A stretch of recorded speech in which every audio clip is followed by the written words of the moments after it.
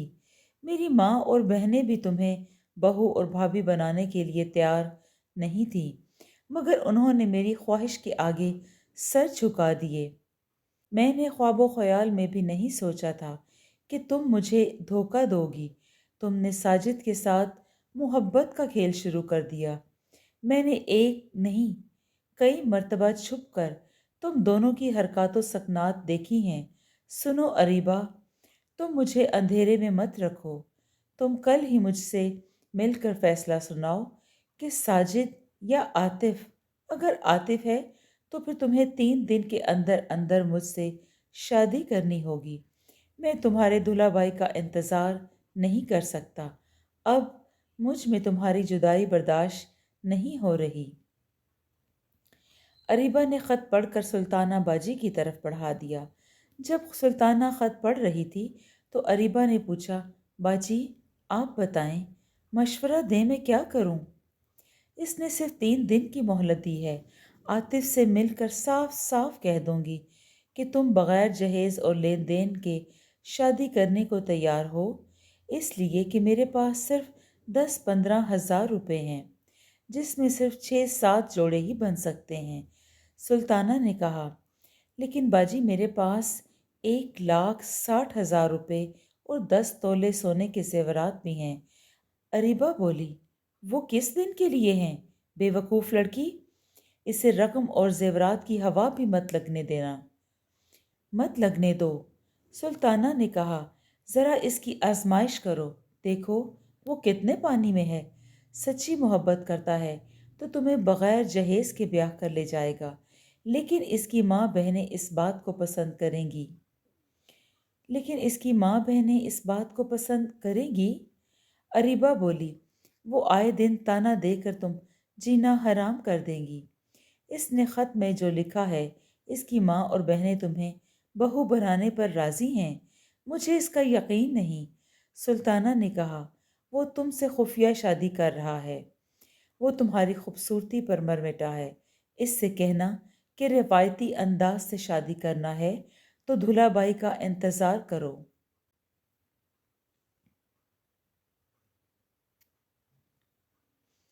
نہیں تو پھر ایک جوڑے میں رخصت کر کے لے جاؤ، میں ہر طرح سے تیار ہوں۔ سلطانہ نے جو کہا تھا وہ غلط نہیں تھا۔ عاطف نے اسے بغیر جہیز کے شادی کرنا منظور کر لیا تھا۔ اس نے کوئی مطالبہ نہیں کیا تھا، اس لیے کہ اس کے پاس کسی چیز کی کمی نہیں تھی، اور پھر ایک حسین لڑکی اس کے ہاتھ لگ رہی تھی۔ 1-2 سال کے لیے وہ اس کے ساتھ زندگی بڑی حسین اور رنگین بنا سکتا تھا۔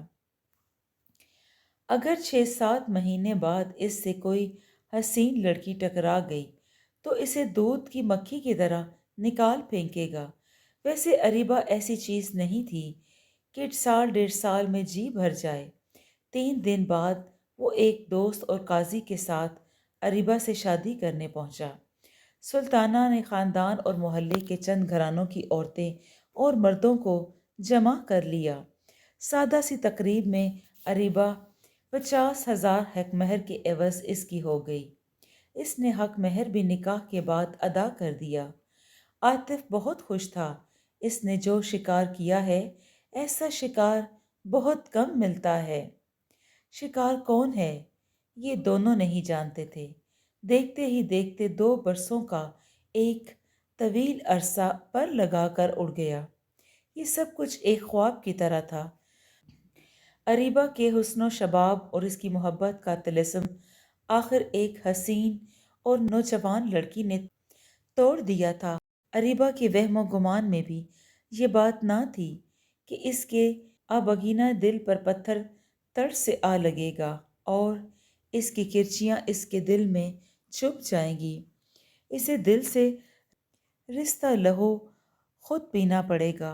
ان 2 برسوں میں اریبہ اس سے جس محبت، کرم جوشی اور والہانہ پن سے پیش آتی رہی، جو وارفتگی تھی، اس نے عاطف کو کسی اور لڑکی کی طرف متوجہ ہونے نہیں دیا تھا۔ وہ ایک مرد کی کمزوری، خواہش اور طبیعت سے واقف ہو چکی تھی کہ وہ کیا چاہتا ہے، اسے کس طرح خوشی سے ہمکنار کیا جا سکتا ہے۔ اس کی خوشی اپنی خوشی ہوتی ہے۔ عاطف کو خوش رکھنا اس نے اپنا فرض اور ایمان بنا لیا تھا۔ اس کے نزدیک ایک طرح سے یہ عبادت کا درجہ تھا۔ وہ اس کے لیے مٹی کا دیوتا اور وہ اس کی پجارن۔ وہ اس لیے بھی اس پر اپنی زندگی اور محبت نچھاور کرتی رہی کہ اسے خواب کی طرح ملا تھا۔ اریبہ کو کبھی کسی چیز کی کمی محسوس نہیں ہوئی تھی۔ اس نے کبھی عاطف سے کسی چیز کی فرمائش نہیں کی تھی اور نہ ہی اس پر بوجھ بننا پسند کیا تھا۔ وہ بھی ایک ویلفیئر ہاسپٹل میں ملازمت کر رہی تھی۔ صبح عاطف دفتر جاتے وقت اسے ہاسپٹل چھوڑتا چلا جاتا، لیکن واپسی پر خود ہی آ جاتی۔ کھانا عموماً باہر سے ہی کھاتے تھے۔ اتوار کے دن اریبہ صبح کا ناشتہ اور دوپہر کا کھانا بناتی۔ گھر والوں کو بھی ابھی تک اس شادی کے بارے میں اعتماد میں نہیں لیا تھا اور نہ ہی لینا چاہتا تھا، اس لیے کہ اس کی نیت میں فطور تھا۔ اسے اس بات پر حیرت ہو رہی تھی کہ اریبہ نے اس پر ایسا کون سا جادو کر دیا جو اس کا خیال کسی اور لڑکی کی طرف جا ہی نہیں رہا۔ اس کے نزدیک وہ ایک کھلونا تھی، اس کے باوجود کہ اریبہ سے اس کی طبیعت سیر نہیں ہوئی تھی اور اریبہ نے اسے اپنی محبت کے طلسم میں قید کیا ہوا تھا۔ پھر وہ شکار کی تلاش میں تھا، خوب سے خوب تر کی جستجو میں۔ شکار کے بارے میں اس کی اپنی ایک پسند اور معیار تھا، ورنہ اس کے لیے عام قسم کے شکاروں کی بہت بہتات تھی۔ اریبہ میں جو محبت، خود سردگی اور وارفتگی تھی، وہ اس کی کسی سابقہ بیوی میں نہ تھی۔ گو وہ حسین اور غیر معمولی پرکشش تو تھی، لیکن وہ شوہر کو خوش کرنے کے فن سے نا آشنا تھیں۔ انہیں اپنی ذات سے غرض رہی تھی۔ وہ شوہر سے زیادہ اپنی بات اور ذات کا خیال رکھتی تھیں۔ پھر بسیار خوری، آرام طلبی، مرغن غذاؤں سے انہیں بھدا اور فربی مائل بنا دیا تھا۔ وہ اپنی کشش کھوتی گئی تھیں، اس لیے عاطف نے ان سے تنگ آ کر ان سے اپنی جان چھڑا لی تھی۔ لیکن اریبہ نے اپنا جسم بڑا سنبھال کر رکھا تھا۔ وہ جانتی تھی کہ عورت کا اصل حسن اور کشش اس کے بدن میں ہوتا ہے۔ جب تک اس میں دلکشی اور جاذبیت ہو، مرد اسیر رہتا ہے۔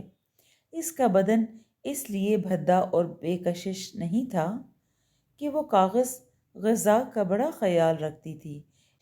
عاطف سے اتنی بے پایا محبت ہونے کے باوجود اس نے عاطف کو کبھی اپنے بینک بیلنس اور زیورات کے بارے میں نہیں بتایا تھا، اور پھر عاطف نے بھی کبھی کوریدا بھی نہیں تھا، کیونکہ اس کی بالائی آمدنی اتنی تھی کہ وہ پیسہ پانی کی طرح خرچ کرتا تھا۔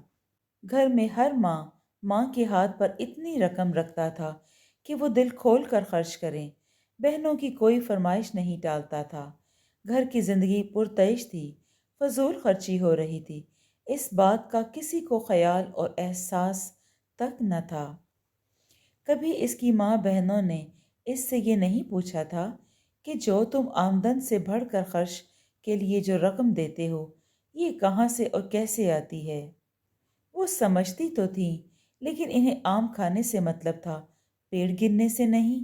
انہی دنوں شہر میں سٹیج ڈراموں کا بڑا زور تھا۔ ہفتے میں 2-3 ڈرامے مختلف آڈیٹوریم میں پیش کیے جاتے تھے۔ ان سٹیج ڈراموں میں ٹی وی کی ایک دو اداکارائیں اور اداکار بھی تھے۔ وہ اپنے فن کے جوہر دکھاتی تھی، لیکن ان میں اکثریت غیر معروف اداکاروں کی ہوتی تھی۔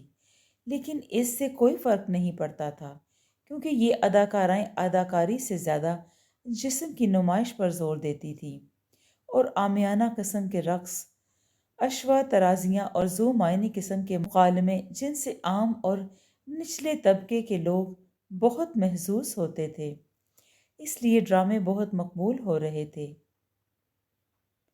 لیکن اس کے ساتھ ساتھ اوچھے اور صاف ستھرے اور معیاری ڈرامے بھی سٹیج پر کیے جاتے تھے، یہ بھی بہت مقبول تھے۔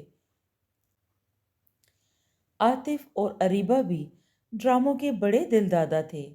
وہ فلمیں بھی بڑے ذوق و شوق سے دیکھتے، لیکن کبھی کبھار ذائقہ بدلنے کے لیے ڈرامہ دیکھ آتے۔ انہیں بڑا لطف آتا تھا، کیونکہ ان ڈراموں میں جو طنز و مزاح ہوتا وہ فلموں میں نہیں ہوتا تھا۔ اسٹیج کی دنیا میں ایک نئی اداکارہ بطور ہیروئن جلوہ گر ہوئی۔ اس نے ایک ہی ڈرامے میں نہ صرف تہلکہ مچا دیا بلکہ سنسنی دوڑا دی۔ اس کی شہرت جنگل کی آگ کی طرح پھیل گئی۔ اس کا نام نیلم تھا۔ فلم اور اسٹیج کی دنیا میں کسی کسی کو ایسی شہرت اور مقبولیت ملتی ہے۔ نیلم کو جو شہرت اور مقبولیت صرف ایک ڈرامے سے نصیب ہوئی تھی، وہ اسٹیج کی کسی اداکارہ کو نہیں ہوئی تھی۔ اس میں قسمت کا بڑا عمل دخل تھا۔ نیلم کے دیوانوں میں بھی ایک دیوانہ تھا۔ ایک عجیب سی یہ بات تھی کہ عاطف اس پری چہرہ نیلم کو دیکھے بغیر ہی اس پر دل و جان سے فدا ہو گیا تھا۔ یہ بھی ایک عجیب سا اتفاق تھا کہ عاطف نے نہ تو اس کا کوئی ڈرامہ دیکھا تھا اور نہ ہی کوئی تصویر۔ اس کا تصور کر کے ہی وہ اسے دل دے بیٹھا تھا۔ اس کی تعریفیں سن سن کر اس نے اپنے ذہن میں ایک پیکر تراش لیا تھا۔ اس کے دفتر کے ایک ساتھی نے بتایا کہ ایک ہفتہ ایک نیا ڈرامہ قیامت اسٹیج پر ہونے والا ہے، جس کی ہیروئن نیلم ہوگی۔ اس قیامت ڈرامے میں تم اس قیامت کو ضرور دیکھنا۔ تم اس ڈرامے کو ضرور دیکھنا، پھر نہ کہنا کہ خبر نہ ہوئی۔ میں نے تمہیں بتا دیا ہے۔ قیامت ڈرامہ اسٹیج ہونے میں ابھی 7 دن باقی تھے، لیکن عاطف کے لیے یہ 7 دن 7 صدیوں سے کم نہیں تھے۔ اس کی سمجھ میں نہیں آ رہا تھا کہ یہ 7 صدیاں کیسے کٹے گی۔ اریبہ نے اس بات کو محسوس کیا تھا کہ عاطف اس سے بات کرتے کرتے اور محبت کے لمحات میں کہیں کھو جاتا ہے۔ اس کا دھیان اور توجہ اس پر نہیں ہوتی، وہ خواب کسی حالت میں ہوتا ہے۔ آخر ایک رات اس نے عاطف سے یہ سبب معلوم کرنے کا فیصلہ کیا۔ اس سے آخر پوچھ ہی لیا، عاطف میری جان، کیا بات ہے؟ میں کچھ دنوں سے دیکھ رہی ہوں کہ تم بہت پریشان اور متفکر نظر آتے ہو۔ ایسا لگتا ہے کوئی مسئلہ پیش ہے۔ تم پریشان ہو آج کل۔ تم بات کرتے ہو تو کہیں کھو جاتے ہو۔ کہیں دفتر میں کچھ پریشانی ہے؟ عاطف نے ٹالنے کے خیال سے کہا، ہاں کچھ دفتری معاملات ہیں۔ عاطف نے ٹالنے کے لیے کہا، وہ کیسے کہتا کہ وہ نیلم کے خیالوں میں ہے۔